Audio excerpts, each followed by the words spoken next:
Hello, नमस्कार, आदाब, सत श्री अकाल और अस्सलाम वालेकुम। मैं हूं मोहम्मद अहमद काज़मी, लेकर आया हूं आपका पसंदीदा कार्यक्रम आपके रूबरू। इस कार्यक्रम में हम कुछ खबरों पर चर्चा करते हैं और कुछ जानकार लोगों से आपकी मुलाकात कराते हैं ताकि खबरों के पीछे तक उसकी गहराई तक जाया जा सके।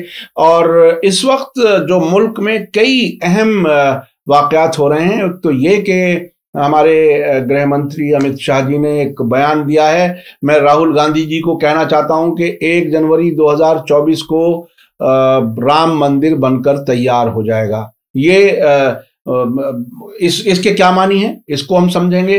राहुल गांधी की जो यात्रा है, भारत जोड़ो यात्रा, और ये कमाल की बात हो रही है कि कन्याकुमारी से श्रीनगर तक पैदल लोग जा रहे हैं राहुल गांधी के साथ।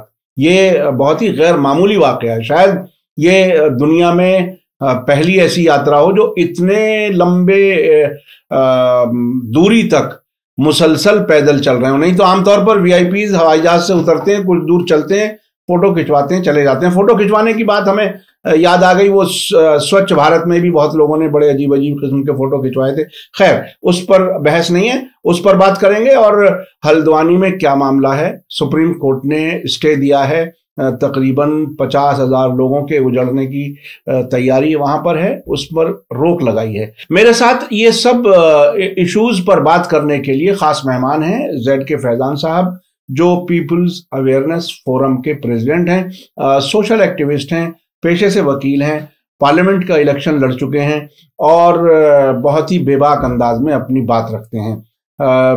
फैजान साहब, वेलकम है आपका। मीडिया स्टार वर्ल्ड को आपने वक्त दिया। आप ये बताइए कि अमित शाह का जो बयान है जी वो क्या कुछ है। गुजरात इलेक्शन जीत चुकी बीजेपी, हिमाचल हार चुकी, दिल्ली हार चुकी, और राहुल गांधी की यात्रा दिल्ली पार करके अब हरियाणा पहुंच चुकी है। तो अब अमित शाह का ये बयान क्या मानी है? नहीं, देखिए ऐसा है, क्या कहा है अमित शाह ने, जरा वो पहले बता दीजिए। मैंने ज्यादा डिटेल से नहीं बताया, वो थोड़ा सा बता दीजिए और फिर क्यों कहा है। नहीं, अमित शाह ने जो बात कही है, हाँ, उसमें खास बात यही है, हाँ, कि पहली तारीख को, हाँ, नेक्स्ट ईयर जो है 1 जनवरी को राम मंदिर बनकर तैयार हो जाएगा, हाँ, और आप सब लोग उसका टिकट बुक करा लीजिए। उन्होंने खास बार अपने तंजिया अंदाज में उन्होंने कहा कि राहुल बाबा, हाँ, कि राहुल बाबा अपना टिकट बुक करा लें। और वहां के लोगों से भी, त्रिपुरा में है वो ना, हाँ, तो वहां पे त्रिपुरा में ये बात कही है। तो उन्होंने कहा कि आप लोग भी यहाँ से टिकट अपना 1 तारीख को का करवा लीजिए। और राहुल गांधी को मशवरा दिया है राहुल बाबा कह के। हाँ, अब मुझे काजमी साहब, देखिए पहले तो मैं एक बात अर्ज कर दूं कि मुझे अफसोस होता है कि कहाँ तक मुल्क किस सिमत में जा रहा है। अब डिस्कशन का, बात का, तकरीरों का लेवल ये हो गया है कि राहुल जी जैसे लीडर के लिए, और खुद अमित शाह हिंदुस्तान के होम मिनिस्टर हैं, इतने बड़े नेता हैं, भाई नेक्स्ट टू मोदी अपने आप को क्लेम करते हैं। हालांकि मैं तो योगी को मानता हूं अब तो, लेकिन बहरहाल वो मेरी अपनी बात हो सकती है। तो इस तरह की बातें, वो राहुल बाबा कई मर्तबा कह करके उन्होंने ये बात कही। अभी राहुल गांधी कुछ कह देंगे तो उसके ऊपर जो है लेके उछल जाते हैं, दौड़ने लगते हैं। अभी राहुल गांधी ने अपनी पदयात्रा के दौरान, एक बार मैं आपके पॉइंट पे आता हूँ, उन्होंने एक बात कही कि अग्निवीरों को लेकर के उन्होंने कहा कि भाई अग्निवीरों का अपॉइंटमेंट इस बार 4 साल के लिए हुआ है, 4 साल मुकम्मल होने के बाद जो है जूते मार के निकाल देंगे। ये एक मुहावरा है। हालांकि मैं एक जरूर कहूंगा कि राहुल जी को भी ये कहना चाहिए था कि राहुल निकाल के बाहर कर दे जाएंगे। ये मुहावरा तो है लेकिन सख्त है, तो उनको शायद ये सूट नहीं करता। लेकिन बात, चलिए, उन्होंने बात कही तो अमित शाह ने वहां पर बार बार ये बात कही कि हम 1 तारीख को, असल में उन्होंने कहा क्यों है, कहा इसलिए है कि राहुल गांधी ने कई मरतबा ये बात कही, वो लीडरों ने ये बात कही, हम लोगों ने ये बात कही अपनी जहां मौका मिला कि ये उसको लटका के रखेंगे और जब इलेक्शन आएगा इसका फायदा उठाएंगे, उठाते रहेंगे। तो अब उन्होंने अगर 1 जनवरी की बात कही है तो वही बात तो है जो राहुल गांधी कह रहे थे 2024 इलेक्शन के पेश नजर। अब 2024 में इलेक्शन होने वाला है, तो जनवरी में वो तैयार होगा 1 तारीख को, और उसके बाद उसका इफ्तिताह करने के लिए 15-20 एक महीने का टाइम दिया जाएगा, मोदी जी अमित शाह वगैरह जाकर उसका धड़ल्ले से इफ्तिताह करेंगे और क्रेडिट लेंगे एक बार फिर, और उसके बाद चुनाव आ जाएगा कुछ महीनों के बाद, मई में, तो चुनाव के पेश नजर। तो जो राहुल गांधी या कोई भी लीडर अगर ये बात कहता था कि आप इसको लटका के रखेंगे, तकरीबन फरवरी मार्च में इलेक्शन डिक्लेयर हो इसलिए कि अब वो मसला मई में अयोध्या का मसला जो है वो यूं प्रैक्टिकली देखा तो पीछे चला गया है, तो उसको जिंदा रखना है किसी बहाने, उसके फायदा एक बढ़ता फिर उठाना है। तो अब वो जिस दिन बन के तैयार होगा उस दिन, उसके बाद उसकी इस तरह की तारीख रखेंगे, जाएंगे उसको फ्लाइट करेंगे। तो अमित शाह का ये बयान जो है वो पॉलिटिकली मोटिवेटेड है। पकिया तो राम मंदिर बन रहा है, उसे कौन रोक रहा है? सरकार की पुष्पनाही है, सरकार उसको बनवा रही है, ट्रस्ट बना दिया गया है, पैसा आ रहा है उसके अंदर, तो वो सब चीजें चल रही हैं।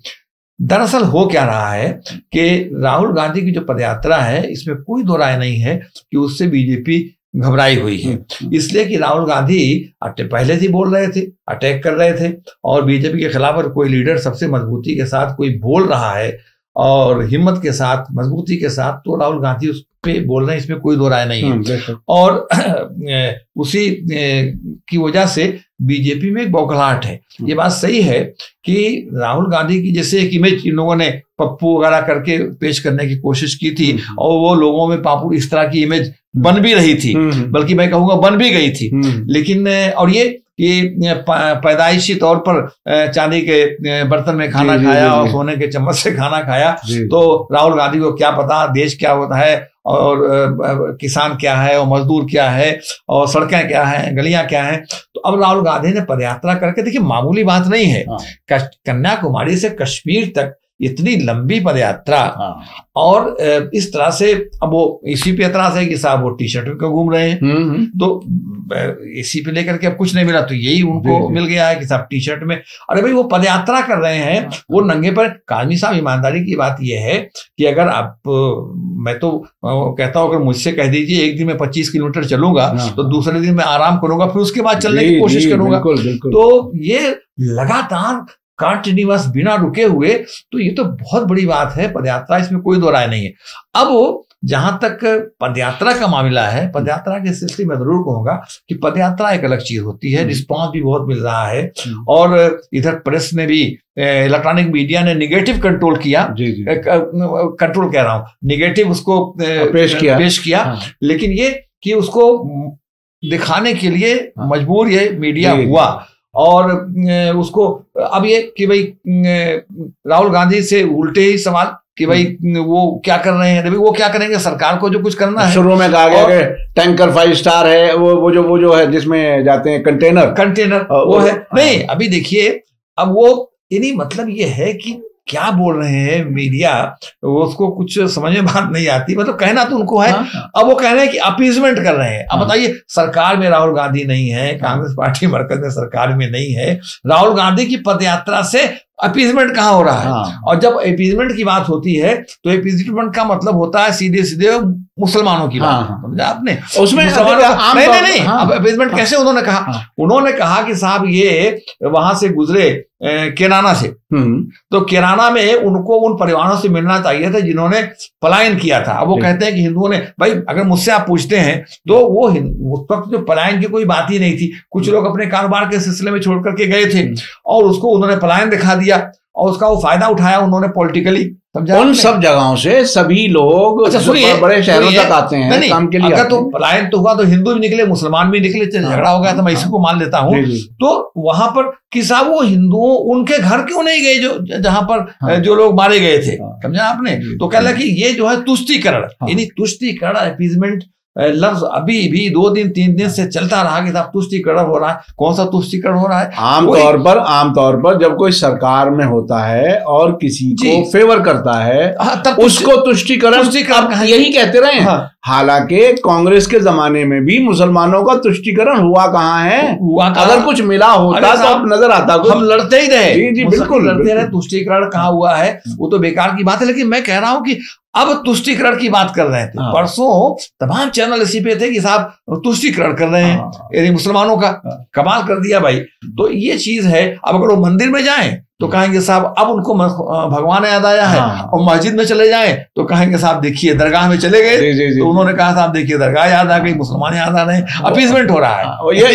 ये बिल्कुल वो कौन सी फिल्म थी, शायद हमारी नौजवानी में थी, कब थी, जब ये कहा गया था कि सब एक साथ थे, उन्होंने पत्रकार को बुलाया कि नजर रखना कि अगर हवाई जहाज से जाएं तो ये कहो कि तुम वक्त मुल्क का पैसा बर्बाद कर रहे हो, अगर ट्रेन से जाएं तो कहना तुम्हारे पास हवाई जहाज था फिर भी क्यों नहीं गए तुम। तो ये अब उस हालत पे पहुंच चुकी है। दरअसल ये है कि मैं अर्ज करूं कि इसमें कोई दो राय नहीं है कि उनकी पदयात्रा जो है बहुत कामयाब है, बहुत अच्छा रिस्पांस मिला और मिलता जा रहा है, बल्कि रिस्पांस बढ़ता जा रहा है और अप्रिसिएशन हो रहा है, पब्लिक में उनकी बात पहुंच रही है। और उनका जो स्लोगन है भारत जोड़ो और हिंदुस्तान में हेट्रेड की पॉलिटिक्स को खत्म करो, नफरत छोड़ो, नफरत छोड़ो, तो उसका पैगाम लोगों तक पहुंच रहा है। तो बीजेपी जो है उससे वो घबराई हुई है, इसमें कोई दो राय नहीं है। अच्छा, बीजेपी को थोड़ा मोगे की खानी भी पड़ी है कि जहां उनका कमल कार्ड नहीं चला वहां पर बीजेपी को अभी पिछले चुनाव में हार का देखना पड़ा है। तो इसलिए बीजेपी सोच रही है कि डेवलपमेंट पे कोई बहस ना हो, डेवलपमेंट। अच्छा, मुझे एक वाकया याद आ गया, नहीं मैं आपसे कह रहा हूं कि डेवलपमेंट पे कोई बहस ना हो। तो जब भी डेवलपमेंट पे बहस की बात आती है, जब भी कोई इस तरह की बात आती है तो डाइवर्ट करके वो उधर ले आ जाते हैं कम्युनलिज्म की तरफ। तो उन्होंने फिर राम मंदिर की बात कह दी कि पहले को बनकर तैयार हो जाएगा राम मंदिर, टिकट बुक करा लो और राहुल बाबा भी बुक करा ली। ये बाबा उनका वर्ड है। यानी अभी हम जनवरी 2023 में हैं जी, और जनवरी 2024 तक कम्युनल माहौल बनाए रखने के लिए पूरे साल, एक साल पहले कह दिया कि हम तैयार करेंगे, नहीं पूरे साल के लिए नुस्खा दे दिया कि आप इसमें बिजी रहो, इसमें बिजी रहे। हाँ, ये पूरे साल के लिए। अभी जो है जनवरी का पहला हफ्ता है, बिल्कुल पहला हफ्ता, और मालूम होगा कि साहब उन्होंने कह दिया पहला हफ्ता मुकम्मल नहीं हुआ जो उन्होंने बयान दिया, और मालूम होगा कि साहब कह दिया कि अगले साल पहली जनवरी, यानी मतलब पूरा का पूरा साल बचा हुआ है, इसी में अब इसी बहस चल जाएगी। बिल्कुल इसी पर बहस। तो ये है। अच्छा, एक मुझे योगी जी का, जो उत्तर प्रदेश के चीफ मिनिस्टर हैं आदित्यनाथ योगी का बयान याद आ रहा है। वो अभी जब वो यूपी से गुजर रहे थे तो उनकी तरफ से ये बयान आया है कि सब हम लोगों की इच्छा का, उनकी ख्वाहिशात का रिस्पेक्ट करते हैं और हमारा क्या मतलब है रोकने का, यानी उस तरह की बात की। ये बात तब हुई जब ये अब से पहले कोरोना के बहाने रोकने का प्रेशर बना चुके। यस। और जब वो रुक नहीं सके और पब्लिक जुड़ी रही, बिल्कुल, तो अब पब्लिक चूंकि जुड़ी हुई है तो। काजमी साहब आपने बिल्कुल सही बात कही।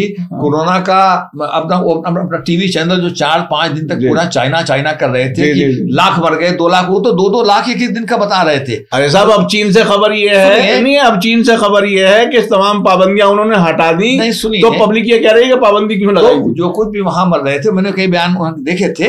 तो यहां तक तो एक दिन तो मैंने देखा एक टीवी चैनल ने कह रहा था कि साहब एक दिन में 5 लाख लोग मर गए। अच्छा, तो पता ये चला कि लाख लोग मार। अब उसके बाद एक माहौल यहाँ बना। जब माहौल बन गया तो इन्होंने कोरोना का आड़ में, वो कोरोना वगैरह का जो 2 दिन मीटिंग हो गई, हेल्थ मिनिस्टर ने मीटिंग कॉल कर ली, हेल्थ मिनिस्ट्री का सर्कुलर तमाम टेलीफोन डायरेक्टरी से लेकर के नंबर उन्होंने पूरा सबको भेज दिया और इस तरह से किया। और उसके बाद ये सब भेजने के बाद जो है प्राइम मिनिस्टर ने मीटिंग कॉल कर ली, तो एक माहौल बनाया। और माहौल बनाने के बाद लेटर राहुल गांधी को जो गया, उसके बाद पदयात्रा रुकी नहीं। उन्होंने कहा कि अभी हम पे ही क्यों नहीं, उसमें राहुल गांधी ने ठीक कहा कि भाई आप डायरेक्टिव इशू कीजिए। आप नहीं, एक बहुत ही दिलचस्प, उसमें एक बहुत दिलचस्प वाकया हुआ कि प्रधानमंत्री की जिस मीटिंग का आप जिक्र कर रहे हैं जी, प्रधानमंत्री जी उसमें मास्क लगा के बैठे जी, और उसी दिन शाम में एक प्रोग्राम में बगैर मास्क के भीड़ में नजर आए। तो ये अजीब, ये समझ नहीं पा रहे कि आखिर कैसे किया जाए। अच्छा, मैं एक चीज, तो कोरोना खत्म हो गया। अब वो राहुल गांधी की रैली रुकी नहीं, तो कोरोना खत्म हो गया। नहीं, मैं एक चीज और समझना चाहता हूं, कैलकुलेटेड था रोकने के लिए, इसलिए उन्होंने कहा कि साउथ हो तो ठीक था, ये नॉर्दर्न इंडिया में आकर के ये सवालात नहीं खड़े होने चाहिए। जैसे हिंदी बेल्ट, गाय बेल्ट कहा जाता है, उसमें गड़बड़ ना हो जाए। जी। अच्छा, मैं अब ये और समझना चाहता हूँ, जिस दिन राहुल गांधी की दिल्ली में प्रेस कॉन्फ्रेंस थी अभी 4-5 दिन पहले जी। उसमें उन्होंने ये कहा कि अगर अपोजिशन एक ऑल्टरनेट विजन के साथ मिलकर के सामने आए तो बीजेपी का जीतना मुश्किल हो जाएगा जी। उसी दिन नीतीश कुमार का एक बयान आता है, उन्होंने भी कहा कि अगर यूनाइटेड तरीके से अपोजिशन इकट्ठी हो जाए तो बीजेपी हारेगी, बीजेपी को हराना मुमकिन है। जी।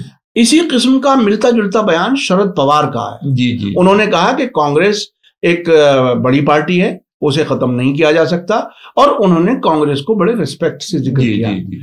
शिवसेना के संजय राउत ने भी कहा कि राहुल गांधी जो हैं वो लीड कर सकते हैं अपोजिशन को बीजेपी के खिलाफ। तो ये जो इस किस्म की चीजें आ रही हैं सामने, और प्रेस कॉन्फ्रेंस के दौरान राहुल गांधी का ये कहना कि कांग्रेस का ऑल ओवर इंडिया एक तरह से फैलाव है, और रीजनल पार्टियां जो स्टेट्स की हैं वो स्टेट्स में बहुत मजबूत हो सकती हैं, लेकिन उनकी नेशनल वो नहीं है। तो नहीं, मैं जो बात पूछना चाहता हूं वो ये कि अब से पहले कांग्रेस की तरफ से ऐसा रहा रवैया कि रीजनल पार्टीज के साथ रिस्पेक्टफुल तरीके से सीटों का बंटवारा ना होने की वजह से जी। फिर वो अलग अलग इलेक्शन लड़े। जी। अब आपको क्या लगता है कि कांग्रेस में कोई मैच्योरिटी आएगी? नंबर 1। नंबर 2, क्या अपोजिशन इकट्ठी होती नजर आती हैं ऐसे ही जैसे इमरजेंसी के बाद इकट्ठी हुई थी? नहीं, वो आपने बिल्कुल सही फरमाया कि बहुत से लीडरों का बयान आया, शरद पवार हो, नीतीश जी हो और तमाम लोग हों, और ये बात बिल्कुल सही है कि जब तक अपोजिशन पार्टियां मुत्तहिद नहीं होंगी तब तक बीजेपी को आज की तारीख में मैं ये कहूँगा हराना मुश्किल है, बल्कि एक तरह से नामुमकिन तो कोई चीज नहीं होती। सियासत में तो एक महीने में कुछ बदल सकता है हालात, लेकिन आज के हालात में उसको हराना मुश्किल है। लेकिन अब यह है कि पदयात्रा तो बहुत कामयाब है और मजीद कामयाबी की तरफ गामजन है, ऐसा मैं कह सकता हूँ। मगर अब ये राहुल गांधी पे डिपेंड करता है या कांग्रेस लीडरशिप पे डिपेंड करता है। समझा आपने, वो कांग्रेस पार्टी के बड़े लीडर हैं, खड़गे साहब उसके प्रेसिडेंट हैं, तो उस पर डिपेंड करता है कि वो किस तरह से चीजों को कैसे उसको हैंडल करते हैं, टैकल करते हैं, जो लफ्ज भी चाहे आप इस्तेमाल करें। इसलिए कि आपने बिल्कुल सही बात कही कि रीजनल पार्टियों को मिला करके जिस तरीके से इलेक्शन कांग्रेस पार्टी को बड़ी पार्टी होने के नाते लड़ना चाहिए था, उसने माजी में उस तरह से काम नहीं किया। अगर मैं आपकी बात से समझता हूँ तो आपने ये बात की और मैं उससे एग्री करता हूँ। देखिए, बीजेपी को हम राइट चीज है, हम जो मुल्क में कर रही है उससे हम इख्तलाफ करते हैं और हम चाहते हैं कि बीजेपी जो है उसको आने वाले चुनाव में शिकस्त, अगर मुझसे मेरी राय पूछते हैं। लेकिन ये बात सही है कि बीजेपी के साथ जो लोग जुड़े रहे, बीजेपी पूरी एब्सोल्यूट मेजॉरिटी में अकेले आने के बाद भी उन्हें अपने इत्तेहादियों के साथ वैसा सलूक नहीं किया कि कांग्रेस पार्टी की गवर्नमेंट थी तो कांग्रेस पार्टी उनके साथ। अरे साहब, अपने एमपी से नहीं पूछते वो, अपने एमपी से, अपने मिनिस्टरों से नहीं पूछते। तो ये जो चीज था ना, ये बहुत इंपॉर्टेंट है। तो पद यात्रा एक अलग चीज है और पद यात्रा की कामयाबी एक अलग चीज है। राहुल गांधी की इमेज है, इसमें कोई दो राय नहीं है कि इससे बहुत बेहतर हुई है और मजीद बेहतर होने के इम्कान है अगर रैली इसी तरह से चली। लेकिन इसको, इस रैली में जो भी असरात मुरतब हो रहे हैं उसको, उसके तहत वो पार्टी को कितना मजबूत करेंगे, क्योंकि बिना पार्टी की मजबूती के, बिना कैडर बेस्ड पार्टी बने हुए वो वोटों को नहीं समेट पाएंगे। जब वोटों को समेट नहीं पाएंगे तो बात बनेगी नहीं। अब ये पदयात्रा खत्म होने के बाद, चलिए काम अच्छा हुआ उन्होंने, जैसे उन्होंने हेगड़े साहब, वो हेगड़े कह रहा हूँ, खड़गे साहब गए थे वहां पर बिहार में, उन्होंने बिहार की पदयात्रा शुरू कर दी। तो ये पदयात्रा अपनी जगह पर सही है, मगर पदयात्रा के साथ साथ वोटों को कैसे समेटेंगे ये उन पर डिपेंड करता है। और ये बात सही है कि जब चुनाव करीब आएगा और उस पास सीटों का बंटवारा होगा तो कांग्रेस पार्टी को फराख दिली दिखानी पड़ेगी। रीजनल पार्टियां जहां जहां हैं, अब उसको एक अलग अच्छा, उसमें बहुत अच्छा, आप तो चूंकि इलेक्शन लड़ भी चुके हैं, जो मेरे जहन में आता है, जो अक्सर उस वक्त डिस्कस होता है कि किस तरह से सीटें को बंटवारा हो, बहुत सिंपल एक फॉर्मूला कभी हमने पहले सुना था जिस पर अमल बहुत कम होता है, कि जो भी, मिसाल के तौर पर बीजेपी का जो कैंडिडेट जीता उसके नंबर 2 कौन था, उसको वो सीट दे दी जाए। जी, बहुत सिंपल हो जाता है कि भाई सेकंड पॉपुलर जो भी था उसको दे दिया जाए। तो इस किस्म की कोई चीज सोची जा सकती है। ऐसा है, मैंने आपसे कहा कि उस वक्त क्या हालात होंगे। हो सकता सेकंड रहा, वो तीसरी पार्टी में चला गया हो सकता है कि मौजूद ना हो। हाँ, कोई एक फॉर्मूला कोई चीज बने, सियासत से किनारा कशी अख्तियार कर ली, बिल्कुल वो दुनिया से कुछ कर गया, वो जिस पार्टी से आपका समझौता, कोई एक फॉर्मूला, एक ऐसा कोई फॉर्मूला पार्टी में आप समझौता हो रहा है, पार्टी को छोड़ करके उसमें चला गया जिससे आपके का मामला, जिसके खिलाफ लड़ने जा रहे हैं। तो उस वक्त क्या हालात हैं, कितने लोग उसमें अप्लाई कर रखा है। पहली जो चीज होती है कि आपकी पॉलिटिकल हैसियत उस स्टेट में क्या है, और उसमें इतनी सीटें आपको मिलेंगी। फिर आपके ऊपर डिपेंड करता है कि आप अपने लोगों का किसको देते हो, आप पे डिपेंड करता है। लेकिन ये रहता है कि फला फला सीट जो है, यहाँ आपकी पोजीशन अच्छी रही तो यहाँ आप अपने उम्मीदवार को देती, यहाँ अपने उम्मीदवार को बिल्कुल ऐसे। लेकिन ये है कि अगर माइंड सेट अपनी जगह पर ठीक है और आदमी प्रिपेयर है तो समझौता हो जाता है। ये बात सही है कि जितनी पार्टियां हैं और लार्जर इंटरेस्ट, जितनी पार्टियां हैं वो तो समझौते की बात होती है, सब अपने को आगे बढ़ के कहती है कि हमारी ये परफॉर्मेंस रही, हमारी ये परफॉर्मेंस रही, हमारी ये परफॉर्मेंस रही। तो ये चीजें होती हैं, वो उस वक्त की हालात जो होते हैं उसी पर तय। मैं ये बात इसलिए भी कह रहा हूं, पहले से आप नहीं तय कर सकते कैसे क्या होता है। नहीं मैं इस एक हल्का सा जहन में रहे डालें। लेकिन ये कि कांग्रेस पार्टी सबसे बड़ी पार्टी है, इसमें कोई दो राय नहीं है।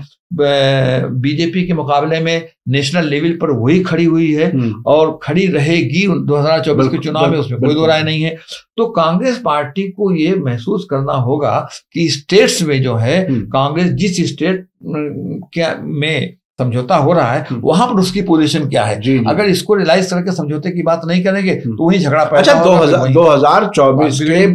2024 के पार्लियामेंट इलेक्शन से पहले इसी साल 2023 में 10 स्टेट्स के इलेक्शंस हैं।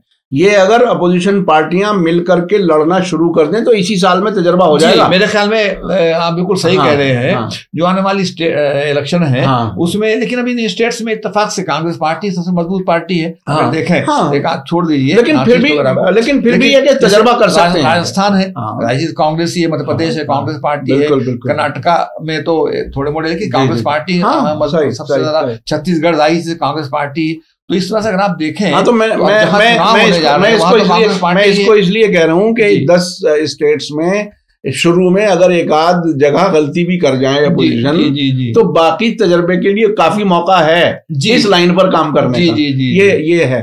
अच्छा, ये हल्द्वानी वाले मामले पर आपका क्या कहना है? चूंकि आप वकील भी हैं, हल्द्वानी में जो तकरीबन 50,000 लोग बेघर होने वाले थे, अभी तक तो थे कहा जा सकता है, उनको स्टे दिया गया है सुप्रीम कोर्ट की तरफ से। गांधी साहब देखिए, बात बिल्कुल साफ है कि लीगल पोजीशन जो है उसकी, अब वो जो लोग हैं वहां पर, वो तमाम चीजें वो टीवी पर वो चीजें आ रही थी, दिखा रहे थे वो वहां के लोग। वो टीवी तो कल से तो उसका मुंह चुप हो गया है जब से सुप्रीम कोर्ट ने स्टे दिया है। वरना तो जब से हाई कोर्ट का फैसला आया था, तो बड़ा ऑर्डर आया था कि इसको 7 दिन के अंदर गिरा दीजिए। अरे साहब, एक साहब ने तो इस हद तक बताया कि इलाहाबाद और वो सिंगल बेंच का फैसला था और जज ने भी कमाल कर दिया। खैर सुप्रीम कोर्ट ने बहुत उस पर नागवारी का इजहार किया।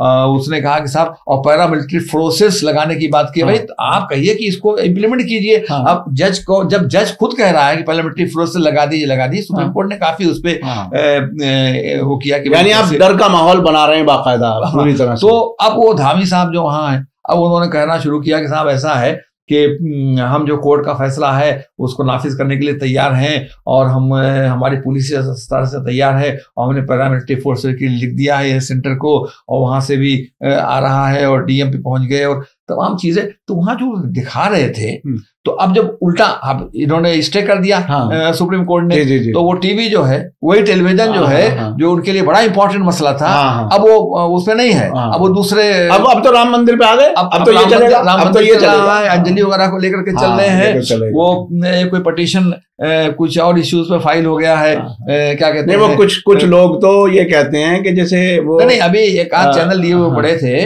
कोई, अब उसको देखना पड़ेगा क्या है कि जमीयतुल उलमा ने कोई पिटीशन डाल दिया है सुप्रीम कोर्ट के अंदर, जिसमें उन्होंने कहा है कि साहब ये जो इसको लव जिहाद कानून कहते हैं, तब्दीली मजहब, तो लव जिहादी लफ्ज इस्तेमाल करते हैं, पता नहीं कहां से ले आए।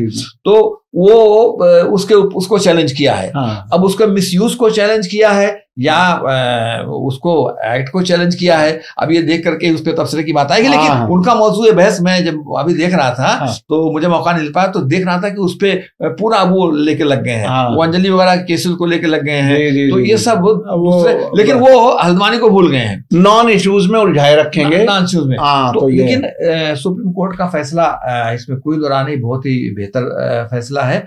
और बल्कि मेरी वहाँ कुछ लोगों से बात हो रही थी तो मैंने कहा नहीं, मैं 99% श्योर हूँ, जो मैं समझ पा रहा हूँ कि सुप्रीम कोर्ट इसमें पहली निगाह में स्टे देगी और स्टे देने के बाद फिर राय से उसकी हियरिंग होगी। तो मेन मार्क कायमी साहब यह है कि कोई भी किसी की लीगल पोजीशन जानने के लिए जब तक कागजात आपके पास आपके सामने न हो, क्योंकि कामा फुल स्टॉप से माने मतलब बदलते हैं, कागजात आप लेमैन जो कहता है उसमें वकील के कागज देखने में बड़ा फर्क होता है। अरे भाई तो, सरकार सुनिए, मैं आपको बताऊं, नहीं सुनो, सरकारी बयान जो है, सरकारी बयान की वक़्त डॉक्यूमेंट के सामने कुछ भी नहीं होती। तो मैं आप सर्च करूं तो जो डॉक्यूमेंट्स वहां पर दिखा रहे थे टीवी वगैरह उस वक्त जो है, जो वहां लोग दिखा रहे थे, अब उसको दिखा दे रहे थे कि भी हमने पट्टा लिया है, किसी ने कहा कि साहब हमने नजूल की जमीन पे मकाया है, किसी ने कहा कि साहब हमने जो है उस वक्त जो पाकिस्तान चले गए थे एनिमी प्रॉपर्टी थी, एक्शन हुआ है उसमें हमने लिया है। कुछ लोगों ने कहा 1947 से पहले 50 साल नहीं छोड़ दी थी, वो 80 साल से वहां रह रहे हैं। तो ये देखिए, रेलवे के किनारे की जमीनों पर ये तो लीगल पोजीशन हो गई, वहां पर वो हाउस टैक्स दे रहे हैं, वहां पर वो सरकार में ही जा रहा है, वो हाउस टैक्स दे रहे हैं, वहां पर स्कूल्स बने हुए हैं, न सिर्फ प्राइवेट 9 स्कूल बता रहे थे और 3 या 4 स्कूल जो है सरकारी बने हुए हैं, वहां पर सारी सरकारी फैसिलिटीज हैं, मोदी जी की योजना से मकानात बने हुए हैं, उनकी तमाम स्कीमें चल रही हैं। तो कोई वहां सबका सब, और ये नहीं कि झुग्गी झोपड़ी है, पूरे पूरे मकानात भाई जिस तरीके से आप है वहां पर। और मैंने उसका जो सिनारियो देखा तो लाइन है, लाइन से थोड़ा हट करके है। अब मैं आपसे अर्ज करूं, आप गाजियाबाद होते हुए लखनऊ की तरफ जाते हैं, निकलिए, तो जैसे ही आप जमुना का पुल क्रॉस करेंगे तो आप देखिए कि राइट हैंड पे तमाम कॉलोनियां बनी हुई हैं, झुग्गी झोपड़ी, और वो रेलवे लाइन से सिर्फ 1 गज की दूरी पर मकान बना हुआ है। यानी जो दीवार उसकी है झुग्गी झोपड़ी की, आप कभी, हम तो कई मरतबा वहां से जब आते हैं गाड़ी वहां आके रुकती है, वहां पर सिग्नल बना के चक्कर में, तो हम देखते हैं कि वो 1 गज की दूरी पर, और लोग बैठे रहते हैं। कुछ लोग तो रेगुलर लाइन पर जब गाड़ी आने को होती है तब हटते हैं भाई। तो ये क्या हो रहा है? तो ये हर जगह आप पूरे मुल्क में एक अभियान चलाइए, सब बंबई में एक पॉलिसी बनाइए कि रेलवे की पूरी जमीन खाली कराएंगे और सेटलमेंट की बात करेंगे। तो सुप्रीम कोर्ट ने तो खैर कहा है कि आप कागजात वगैरह तो हम देखेंगे, लेकिन ये कि आप ये भी देखिए कि अगर वो रेलवे की जमीन पर अगर तो और गलत है तो भी 80 साल 60 साल से रह रहे हैं, वो कागजात उनके पास तमाम है, हाउस टैक्स तो फिर उन्होंने रिसेटल करने की बात आप सोचिए और बोलिए कि इसका हल कैसे निकलेगा। गवर्नमेंट से भी कहा है और उससे भी कहा है। अब धामी साहब जो बहुत तेज बोल रहे थे, अब सुप्रीम कोर्ट के बाद वो भी ढीले हो गए हैं। अब कहते हैं कि नहीं नहीं वो ऐसा नहीं है, वो धीरे से बोल रहे हैं कि जमीन जो है वो कहते रेलवे की है। अच्छा, आप धामी किसको कह रहे हैं? धामी किसको कह रहे हैं? ये चीफ मिनिस्टर वहां का, चीफ मिनिस्टर। हाँ, ये हुई ना बात। ये योगी आदित्यनाथ जो एक धाम के मंदिर के पुजारी हैं, उनको धामी कह रहे हैं, जो कि एक धामी सरनेम भी होता है। तो ये उत्तराखंड के जो चीफ मिनिस्टर है, नहीं तो सुप्रीम कोर्ट का ऑर्डर बहुत अच्छा रहा और मैं समझता हूँ कि कम से कम उनको जैसा भी होगा, अब वो इस तरह से आउटराइटली जो बात कही थी, मतलब वो उस तरह से नहीं होने वाला है। उनके पास सारी चीजें हैं और सारे प्रूफ हैं। इस तरह से अगर आपको रातों रात उजाड़ने की बात करेंगे, असल में बहुत सारे ऑर्डर इस तरह से हुए, बुलडोजर गया 3 मकान गिरा के चल दिया, 4 मकान। अब देखिए बदकिस्मती क्या है, ये एक वहां से हटाने की बात है, 4-10 मस्जिद मैंने जो सुन रहा था, लेकिन 4 मंदिर भी हैं, उसमें हिंदू भी हैं, मुसलमान भी हैं, खासतौर पर दलित वगैरह का। दलित हैं। तो अब वो दलित तो इनकी लिस्ट में है ही नहीं, दलित तो खाली वोट लेने की बात आती है। जब वोट चाहिए होता तब वो हिंदू, और जब वो वोट नहीं चाहिए होता तो वो दलित हैं और वो हमसे अलग है। तो ये तो बहरहाल एक अजीब सियासी माहौल है इस मुल्क का। तो अब सुनिए, अब वो इस तरह से उसको प्रोजेक्ट करने की कोशिश की गई, पेश करने की कोशिश की गई, की नहीं गई कोशिश, बल्कि पेश किया गया, पेश किया जाता रहा कई दिन तक। उस सुप्रीम कोर्ट के ऑर्डर इस पे खामोशी तारी हो गई। और उससे पहले जब हाई कोर्ट का ऑर्डर आया था, इस बीच में ऐसा कि गोया 50,000 मुसलमानों को उजाड़ने का काम चीफ मिनिस्टर क्रेडिट लेने को तैयार, सब लेने को तैयार, और एंकर के चेहरों पर खुशी नहीं, ये उनके चेहरों पर खुशी होती है, जैसे कि मुसलमानों को बेघर करके उन्हें बहुत खुशी मिलेगी जी। तो ये बहुत ही खतरनाक किस्म की चीज है और ये पत्रकारिता नहीं हो सकती जी। अब एक कोर्ट का ऑर्डर है, कोर्ट का ऑर्डर है, कोर्ट के ऑर्डर के बाद अपील भी तो है जी। आप कुछ देखिए, पेश करने का जो तरीकाकार होता है ना, वो एक चीज होती है, बिल्कुल समझे आपने। तो और अगर आपको किसी के उजड़ने पे खुशी हो सकती है तो कल खुद भी उजड़ने के लिए तैयार रहना चाहिए। ये बहुत ही इंपॉर्टेंट है जी। तो बहुत बहुत शुक्रिया ZK फैजान साहब, आपने मीडिया स्टार वर्ल्ड के दर्शकों के लिए वक्त निकाला। इसी के साथ मुझे दीजिए इजाजत। धन्यवाद, शुक्रिया, जय भारत, जय हिंद। बहुत बहुत शुक्रिया आपको। मीडिया स्टार वर्ल्ड के और वीडियो देखने के लिए हमारे चैनल को सब्सक्राइब करें और सीधे नोटिफिकेशन पाने के लिए बेल आइकन दबाएं। और अगर हमारी खबर सच्ची और अच्छी लगे तो अपने WhatsApp, Instagram, Facebook और Twitter अकाउंट पर जरूर शेयर करें।